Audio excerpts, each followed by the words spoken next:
time. All right. Chapter 1. Ada, Countess of Lovelace. Political Science. In May 1833, when she was 17, Ada Byron was among the young women presented at the British royal court. Family members had worried about how she would acquit herself, given her high, strung, and independent nature, but she ended up behaving, her mother reported, quote, tolerably well.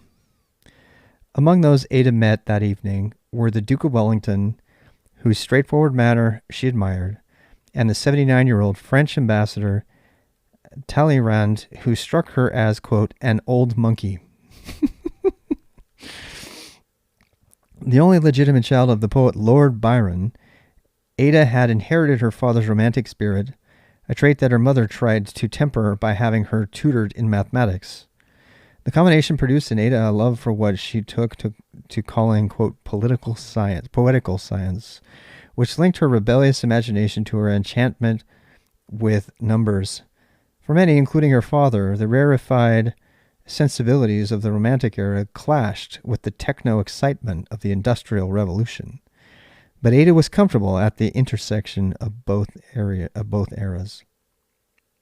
So it was not surprising that her debut at court, despite the glamour of the occasion, made less impression on her than her attendance a few weeks later at another majestic event of the London season, at which she met Charles Babbage, a 41-year-old widowed science and math eminence who had established himself as a luminary on London's social circuit. Quote, Ada was more pleased with the party she was at on Wednesday than with any of the assemblages in the Grand Monde, her mother reported to a friend. She met there a few scientific people, among them Babbage, with whom she was very delighted. End quote.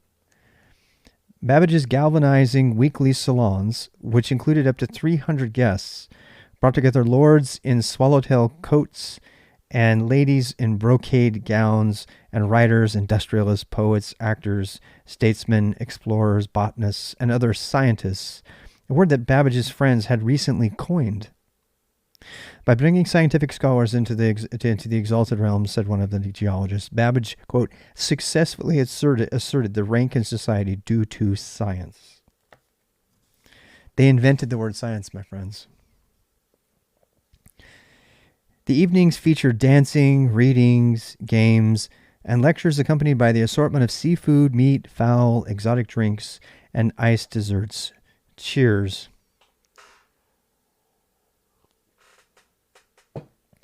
The ladies staged tableaux vivants in which they dressed in costumes to recreate famous paintings. Astronomers set up telescopes.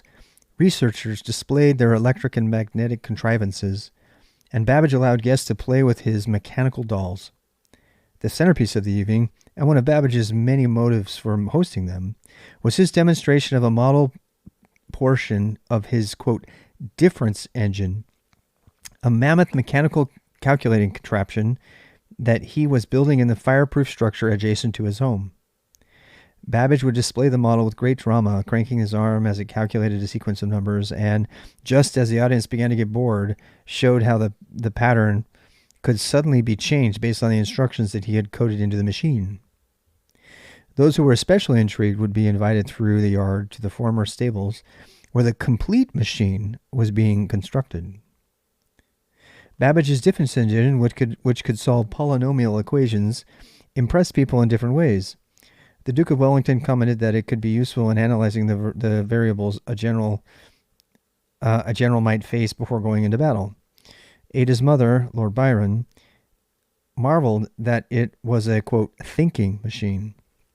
As for Ada, who would later famously note that machines could never truly think, a friend who went with them to the demonstration reported, quote, Miss Byron, young as she was, understood its workings, and she was the, quote, great beauty of the invention. Ada's love of both poetry and math primed her to see the beauty in the computing machine. She was an exemplar of the era of romantic science, which was characterized by a lyrical enthusiasm for invention and discovery.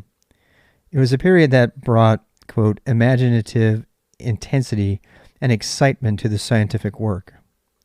Richard Holmes wrote in his Age of the Wonder, quote, "It was driven by the common ideal of intense, even reckless personal commitment to discovery," unquote. In short, it was a time not unlike our own. The advances of the Industrial Revolution, including the steam engine, mechanical loom, and telegraph, transformed the 19th century in much the same way that the advances of the digital revolution, the computer, microchip, and the internet have transformed us on our own. At the heart of both eras were innovators who combined imagination and passion with wondrous technology, a mix that produced Ada's poetical science and what the 20th century poet Richard Brautigan would call, quote, "machines of lovely grace." Lord Byron. Ada inherited her poetic insubordinate temper from her father, but he was not the source of her love for machinery. He was, in fact, a Luddite.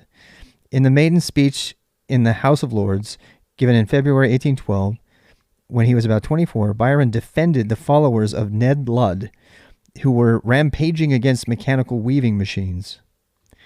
With sarcastic scorn, Byron mocked the mill owners of Nottingham, who were pushing a bill that would have made destroying automated looms a crime punishable by death.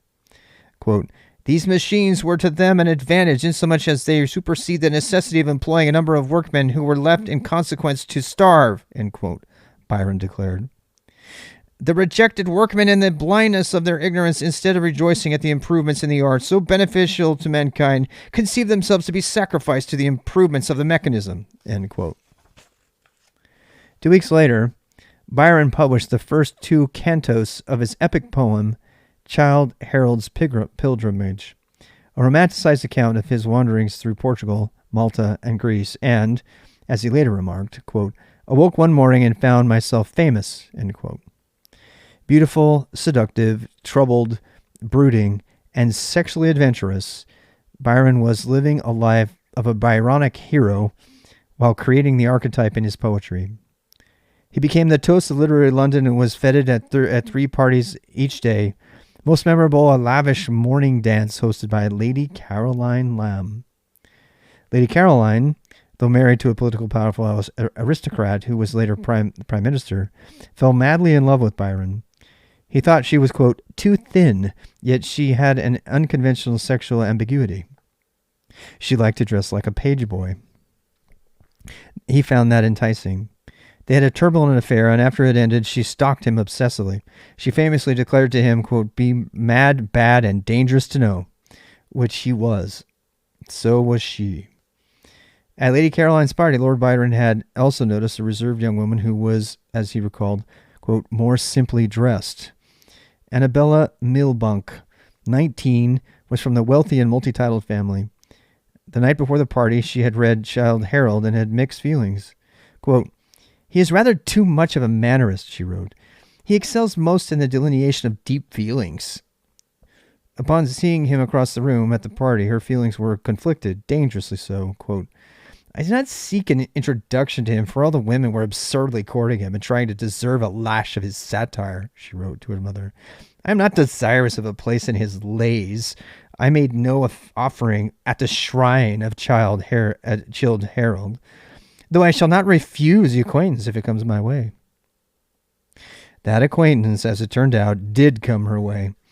After he was introduced to her formally, Byron decided that she might make a suitable wife. It was for him a rare display of reason over romanticism. Rather than arousing his passions, she seemed to be the sort of woman who might tame those passions and protect him from his successes, as well as help him pay off his burdensome debts. He proposed to her half-heartedly by letter. She sensibly declined. He wandered off to far less appropriate liaisons, including one with his half-sister, Augustus Lay. But after a year, Annabella rekindled the courtship. Byron, falling more deeply in debt while gasping for air at the curb of his enthusiasms, saw the rationale, if not the romance in the possible relationship. Quote, "Nothing but marriage, and a speedy one, can save me," he admitted to Annabella's aunt. "If your niece is obtainable, I should prefer her, if not the very first woman who does not look as if she would spit in my face." There were times when Lord Byron was not a romantic. He and Annabella were married in January 1815. Byron initiated the marriage in his Byronic fashion. Had Lady Byron on the sofa before dinner, he wrote in his wedding day journal. Their relationship was still active when they visited his have-two sisters months later, because around then Annabella got pregnant. However, during the visit, she began to suspect that her husband's friendships with Augusta had been beyond fraternal, especially after he lay on a sofa and asked them both to take turns kissing him. The marriage started to unravel. Annabella had been tutored in mathematics, which amused Lord Byron. And during he was such a fucking asshole. Lord Byron was such an asshole, man. And during the courtship, he had joked about his own disdain for the exactitude of numbers. Quote, "I know that 2 and 2 make 4, and should be glad to prove it if I could," he wrote. Though I must say, if any sort of process I could convert 2 and 2 into 5, it would give me great pleasure. Early on, he affectionately dubbed her the, quote, "Princess of Parallelograms." I want somebody to call me the Princess of Parallelograms. That's a great name.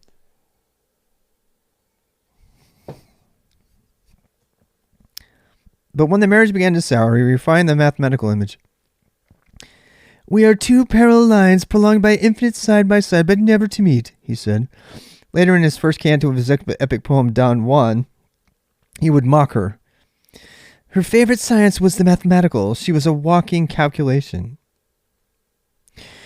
The marriage was not saved by the birth of their daughter, or on December 10th, 1815, which may or may not be my exact birthday. Some years later, of course. She was named Augusta Ada Byron, her first name that of Byron's too beloved half-sister. When Lady Byron became convinced of her husband's perfidy, she thereafter called her daughter by her middle name. 5 weeks later, she packed her belongings into a carriage and fled into her parents' country home with the infant Ada. Ada never knew her father again. Lord Byron left the country that April after Lady Byron in letters so calculating that she earned his sobriquet of mathematical media, threatened to expose his alleged incestuous and homosexual affairs as a way to secure a separation agreement that gave her custody of their child. The opening of the Canto 3 of Childe Harold, written a few weeks later, invokes Anna as his muse. "In thy face, like thy mother's, my fair child, Ada, sole daughter of my house, of my heart. When last I saw thy young blue eyes, they smiled, and then we parted." Byron wrote these lines in a villa by Lake Geneva when he was staying with the poet Percy Bysshe Shelley and Shelley's future wife, Mary. It rained relentlessly. Trapped inside for days, Byron, it's like a franchise. It's like an industrial age franchise. Like a movie franchise. He meets the author of Frankenstein. Byron suggested that they write horror stories. He produced a fragment of the tale about a vampire, one of the first literary efforts of the subject, but Mary's story was the one that became classic, Frankenstein, or the modern Prometheus. Playing on the ancient Greek myth of the hero who crafted a living man out of clay and snatched fire from the gods for human use, Frankenstein was the story of a scientist who galvanized the man-made assemblage into a thinking human. It was a cautionary tale about technology and science. It also raised a question that would become associated with Ada. Can man-made machines ever truly think? The third canto of Childe Harold ends with Byron's prediction that Annabella would try to keep Ada from knowing about her father, and so it happened. There was a portrait of Lord Byron in the house, but Lady Byron kept it securely veiled, and Ada never saw it until she was 20. Lord Byron, by contrast, kept a picture of Ada on his desk wherever he was. His letters often requested news or portraits of her. When she was 7, he wrote to Augusta, quote, "I wish you would obtain from Lady B some accounts of Ada's disposition. Is the girl imaginative? Is she passionate? I hope that the gods have made her anything save poetical. It is enough to have one such fool in the family." Lady Byron reported that Ada had an imagination that was, quote, "chiefly exercised in connection with her mechanical ingenuity." Around the time Byron, who had been wandering through Italy, writing and having an assortment of affairs, grew bored and decided to enlist in the Greek struggle for independence from the Ottoman Empire. He sailed to Missolonghi, I don't know it, wherever he took command of the part of the rebel army and prepared to attack the Turkish forces. But before he could engage in battle, he caught a violent cold that was made worse by the doctor's decision to treat him by bloodletting. On April 19, 1824, he died. According to his valet, among his final words were, quote, "Oh, my poor dear child, my dear Ada, my God, could I have seen her, give her my blessing."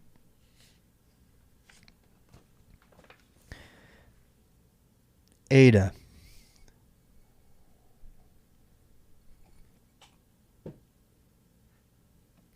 I've been reading the chat, but whatever.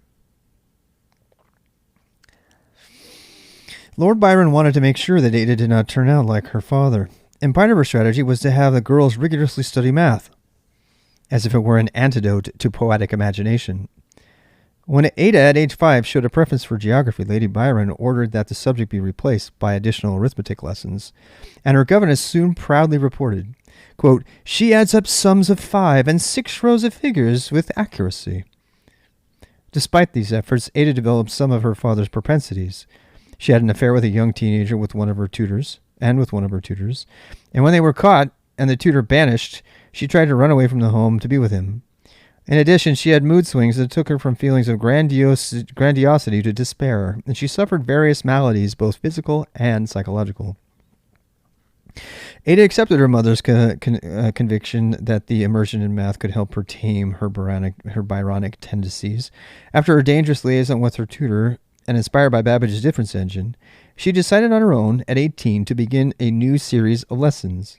Quote, "I must cease to think of living for pleasure or self-gratification," she wrote to her new tutor. I find that nothing but very close and intense application of subjects of a scientific nature now seems to keep my imagination running wild.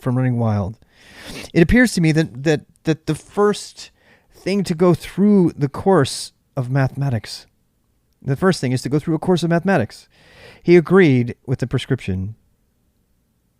"You are right in supposing that your chief resource and safeguard at the present is a course of severe intellectual study. For this purpose, there is no subject to be compared to mathematics." The tutor prescribed Euclidean geometry, followed by a dose of trigonometry and algebra. That should cure anyone, they both thought, from having too much artistic and romantic passion.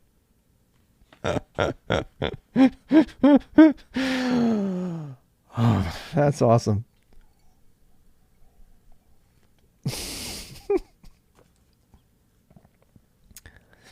Ada's interest in technology was stoked when her mother took her on a trip through the British industrial Midlands to see the new factories and machinery. Ada was particularly impressed with an automated weaving loom and used punch cards to direct the creation of the desired fabrics the way she wanted to. That was, by the way, well, we're going to get to it. And she drew a sketch of how it worked. Her father's famous speech in the House of Lords had defended the Luddites who had smashed such looms because of their fear of what technology might do to their humanity. But Ada waxed poetical about them and saw the connection with what would someday be called computers. Quote, "This machinery reminds me of Babbage and the gem of all mechanism," she wrote. Ada's interest in applied science was further stimulated when she met with one of Britain's few noted female mathematicians and scientists, Mary Somerville. Somerville had just finished writing one of her great works on the connection of the physical sciences, in which she tied together developments of astronomy, optics, electricity, chemistry, physics, botany, and geology. Emblematic of the time, it proved in a unified sense of the extraordinary endeavors of discovery that were underway. She proclaimed in her opening sentence, quote, "The progress of modern science, especially within the last 5 years, has been remarkable for a tendency to simplify the laws of nature and to unite detached branches of general principles." Somerville became a friend, teacher, inspiration, and mentor to Ada. She met with Ada regularly. She sent her math books, devised problems for her to solve, and patiently explained the correct answers. Mentorship, my friends, mentorship. She was a good friend to of Babbage's, and during the fall of 1834, she and Ada would often visit his Saturday evening salons. Somerville's son, Woronzow Gregg, aided Ada's efforts to settle down by suggesting to one of his former classmates at Cambridge that she would make a suitable, or at least interesting, wife. William King was socially prominent, financially secure, quietly intelligent, and as taciturn as Ada was excitable. Like her, he was a student of the science, but his focus was more practical and less poetic. His primary interests were crop rotation theories and advances in livestock breeding techniques. He proposed marriage within a few weeks of meeting Ada, and she accepted. Her mother, with motives that only a psychiatrist could fathom, decided it was imperative to tell William about Ada's attempted elopement with her tutor. Despite the news, William was willing to proceed with the wedding, which was held on July 1835. Gracious God, who has so mercifully given you an opportunity for turning aside the dangerous paths, has given you a friend and guardian, Lady Byron wrote her daughter, adding that she should use this opportunity to, quote, bid adieu to all of her peculiarities, capriciousnesses, and self-seeking. The marriage was a match made in rational calculus. For Ada, it offered her a chance to adopt much more steady and grounded life. More importantly, it allowed her to escape dependence on her domineering mother. For William, it meant having a fascinating, eccentric wife from a wealthy and famous family.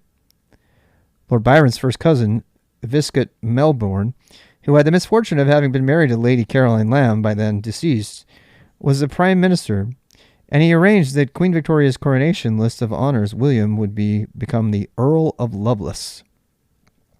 His wife thus became Ada, Countess of Lovelace. She is therefore properly referred to as Ada or Lady Lovelace, though she is now commonly known as Ada Lovelace. That Christmas in 1835, Ada received from her mother the most family-sized portrait of her father, painted by Thomas Phillips. It showed Lord Byron in romantic profile, gazing at the horizon, dressed in a traditional Albanian costume, featuring a red velvet jacket, ceremonial sword, and headdress. For years, it had hung over Ada's grandparents' mantel, but it had been veiled and unseen by the green cloth from the day her parents had separated. Now she was trusted not only to see it, but to possess it, along with its inkstand and pen. Her mother did something that was even more surprising when the Lovelace first child, a son, was born. A few months later, despite her disdain for her late husband's memory, she agreed that Ada should name the boy Byron, which she did. The following year, Ada had a daughter, whom she dutifully named Annabella, after her mother. Ada then came down with yet another mysterious malady, which kept her bedridden for months. She recovered well enough to have a third child, a son named Ralph, but her health remained fragile. She had digestive and respiratory problems, and these were compounded by being treated with laudanum, morphine, and other forms of opium, which led to mood swings and occasional delusions. Ada was further unsettled by the eruption of a personal drama that was bizarre enough by the standards of the Byron family. It involved Medora Leigh, the daughter of Byron's half-sister and occasional lover. According to the widely accepted rumors, Medora was Byron's daughter.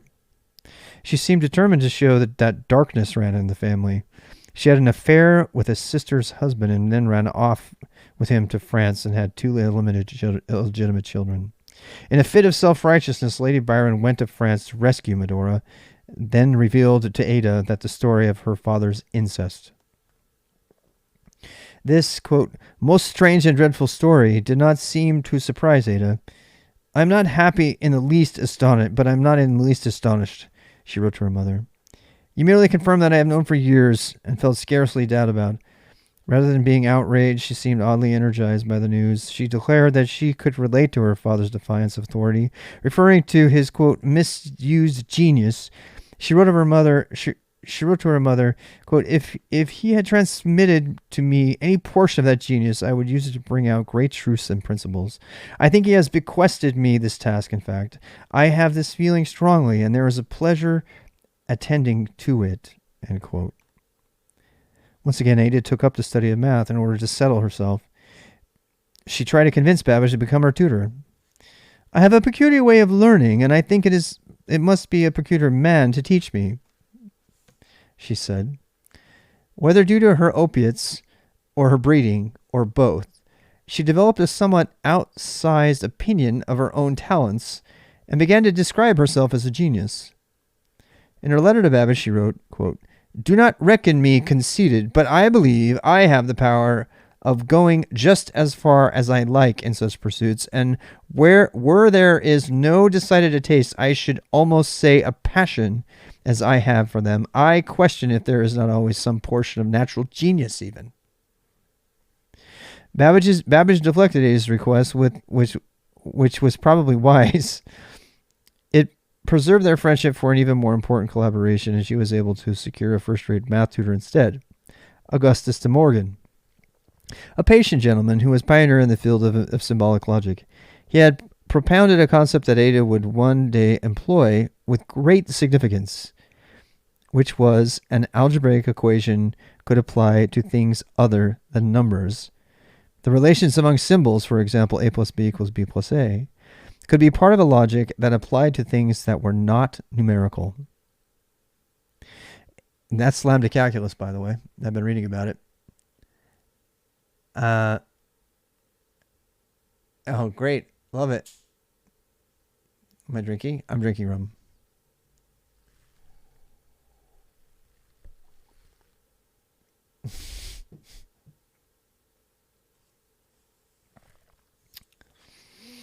Ada was never the great mathematician in her canonizer's claim. But she was an eager pupil, able to grasp most of the basic concepts of calculus, and with her artistic sensibility, she liked to visualize the changing curves and trajectories of the equations being described. De Morgan, her tutor, encouraged her to focus on the rules for working through equations. But she was more eager to discuss the underlying concepts. Likewise with geometry, she often asked for visual ways to picture problems, such as how the intersections of circles in a sphere divided into various shapes. Ada's ability to appreciate the beauty of mathematics is a gift that eludes many people, including some who think of themselves as intellectual. She realized that math was this is a narrator, that she realized that math was a loving language, one that described the harmoniousness of the universe and can be poetic at times. Despite her mother's efforts, she remained her father's daughter, with a poetic sensibility that allowed her to view the equations of the brushstroke that painted an aspect of nature's physical splendor, just as she could visualize the, quote, wire dark sea, or a woman who, quote, walks in beauty light and night. But math's appeal went even deeper for her. It was spiritual. Math constitutes the language through which alone we can adequately express the great facts of the natural world, she said. And it allows us to portray, quote, the changes of mutual relationship that unfold in creation. It is the instrument through which the weak mind of man can most effectually read his Creator's works. This ability to apply imagination to science characterized the Industrial Revolution as well as the Computer Revolution, for which Ada was to become a major patron saint. She was able, as she told Babbage, to understand the connection between poetry and analysis in ways that transcended her father's talents. I do not believe that my father was or ever could have been such a poet as I shall be an analyst. For with me the two go together indissolubly, she wrote.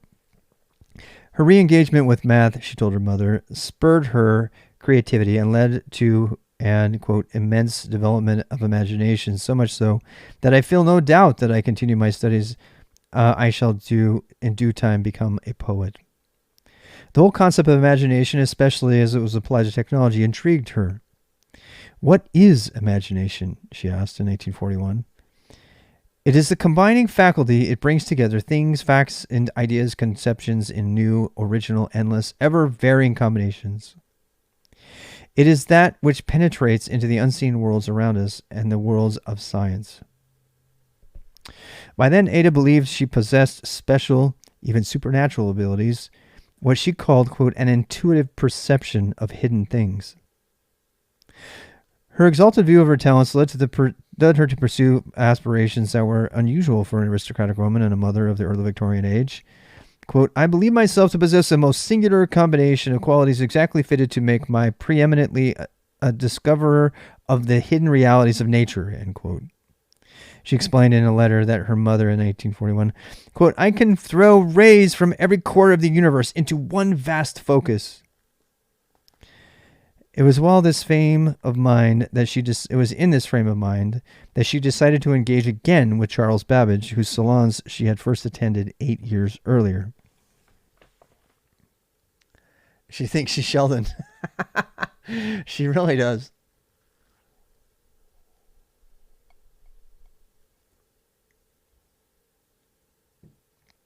This is The Innovators from Walter Isaacson. Charles Babbage and his engines. This probably be the last one. From an early age, Charles Babbage had been interested in machinery that could perform human tasks. When he was a child, his mother took him to many of the exhibition halls and museums that were springing up in London in the early 1800s. At one in Hanover Square, a proprietor aptly named Merlin invited him up to the attic workshop where there was a variety of mechanical dolls known as automata. One was a silver female dancer about a foot tall, whose arms moved with grace and who held in her hand a bird that could wag its tail, flip its wings, and open its beak. The silver lady's ability to display feelings and personality captured the boy's fancy. Her eyes were full of imagination, he recalled. Years later, he discovered the silver lady at a bankruptcy auction and bought it. It served as an amusement at the evening of salons, which he celebrated with wonders of technology later. At Cambridge, Babbage became friends with the groups including John Herschel and George Peacock, who were disappointed by the way math was being taught there. They formed a club called the Analytical Society, which campaigned to get the university to abandon the calculus notation devised by the alumnus Newton, which relied on dots, and replace it with the one devised by Leibniz, which used dx and dy to represent infinitesimal increments in what was known as D notation. Babbage's titled their manifesto, quote, "The Principles of Pure Deism in Opposition to the Dot Edge of the University." He was picky, but he had a good sense of humor. One day, Babbage was at the Analytical Society's room working on a table of logarithms that was littered with discrepancies.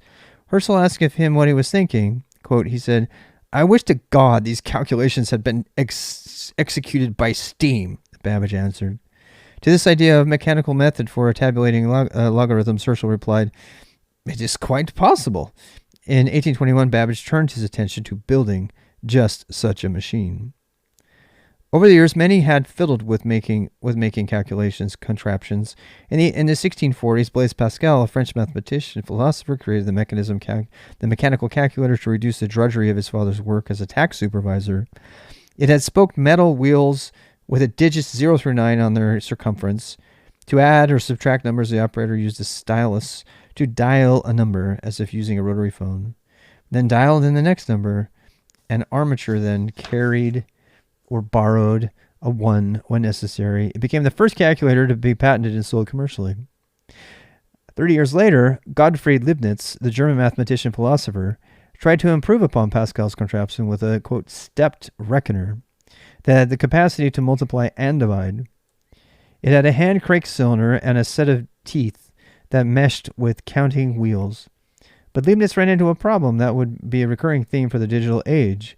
Unlike Pascal, an adroit engineer who could combine scientific theories with mechanical genius, Leibniz had engineering skills that did not surround himself with those who did.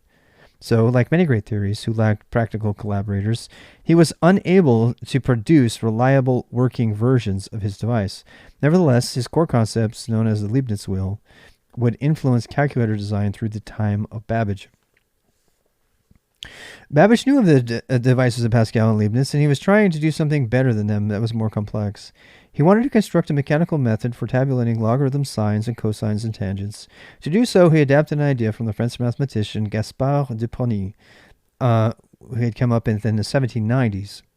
In order to create logarithmic and trigonometric tables, de Prony broke down the operations into very simple steps that involved only addition and subtraction. Then he provided easy instructions so that the scores of human laborers who knew the little math could perform these simple tasks and pass along their answers to the next set of laborers. In other words, he created an assembly line, the great industrial age innovation that was memorably analyzed by Adam Smith in his description of the division of labor in the pen-making factory.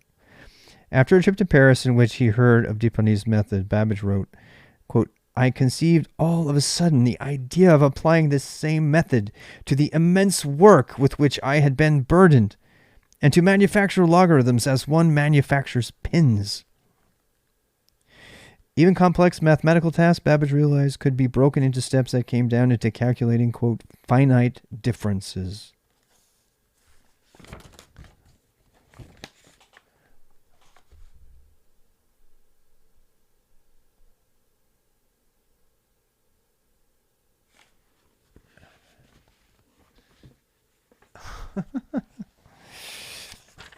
All right. Calculating finite differences through simple adding and subtracting. For example, in order to make a table of squares, 1 to the second, 2 to the second, 3 to the second, 4 to the second, and so on, you could list the initial numbers in such a sequence: 1, 4, 9, 16. This would be column A. Beside it, in column B, you could figure out the differences between each of the numbers, in this case, 3, 5, 7, and 9. Column C would be a list of differences between the column B numbers, which is 2, 2, 2, and 2. Once the process was thus simplified, it could be reversed and the task parceled out to untutored laborers. One would be in charge of adding 2s to the last number of the column B, and then the hand that resulted to the other person would then add the result to the number A, thus generating the next number in the sequence of squares. Babbage devised a way to mechanize the process, and he named it the difference engine. It could tabulate any polynomial function and provide a digital method of approximating the solution to differential equations. How did it work? The difference engine used vertical shafts with disks that could be turned to any numeral. They were attached to cogs that would be cranked in order to add that numeral or to subtract from it a disk on an adjacent shaft. The contraption would even store the interim result on another shaft. The main complexity was how to carry or borrow when necessary, and what to do with pencils when we calculate the same thing we do with pencils when we do 36 plus 19 or 42 minus 17. Drawing on Pascal's devices, Babbage came up with a few ingenious contrivances and allowed the cogs and shafts to handle the calculation. The machine was in concept a true marvel. Babbage even figured out a way to get it to create a table of prime numbers up to 10 million. The British government was impressed, and at least initially, in 1823, it gave him a seed money of £1,700 and would eventually sink more than £17,000, twice the cost of a warship, into the device during the decade Babbage spent trying to build it. But the project ran into two problems. First, Babbage his hired engineer did not quite have the skills to get the device working. Second, he began dreaming up something even better. Babbage's new idea, which he conceived in 1834, was a general-purpose computer that could carry out a variety of different operations based on programmatic instructions given to it. It could perform one task, then it made a switch to perform another. It could even tell itself to switch tasks, or alter its, quote, patterns of action, as Babbage called it, based on its own interim calculations. Babbage names this proposed machine the, quote, Analytical Engine. He was 100 years ahead of his time. The Analytical Engine was the product of what Ada Lovelace in her essay of imagination had called, quote, the combining faculty. Babbage had combined innovations that had cropped up in other fields, a trick many great inventors have done. He had originally used a metal drum that was studded with spikes to control the shafts and how they would turn. Then he studied, as Ada had, the automated loom invented by 1801 by the Frenchman named Joseph-Marie Jacquard, which transformed the silk weaving industry. Looms created a pattern by using hooks to lift selected warp threads, and then a rod pushes a woof thread underneath. Jacquard invented a method of using cards with hole punches in order to control this process. The holes determined which hooks and rods would be activated for each pass of the weave, thus automating the creation of intricate patterns. Each time the shuttle that was thrown to create a new pass of the thread, a new punch card was come into play. On June 30th, 1836, Babbage made an entry into what he called his, quote, scribbling books that would represent the milestone in the prehistory of computers. Quote, suggested Jacquard's loom as a substitute for the drums. Using punch cards rather than steel drums meant that an unlimited number of instructions could be input into the machine. In addition, the sequence of tasks could be modified, thus making it easier to devise a general-purpose machine that was versatile and reprogrammable. Babbage brought a portrait of Jacquard and began to display it at the salons. It showed his inventor. He showed the inventor sitting in an armchair, a loom in the background, holding a pair of calipers over irregularly punched cards. Babbage amused his guest by asking him to guess what it was. Most thought it was a superb engraving. He would then reveal that it was actually a finely woven silk tapestry with 24,000 rows of threads, each controlled by a different punch card.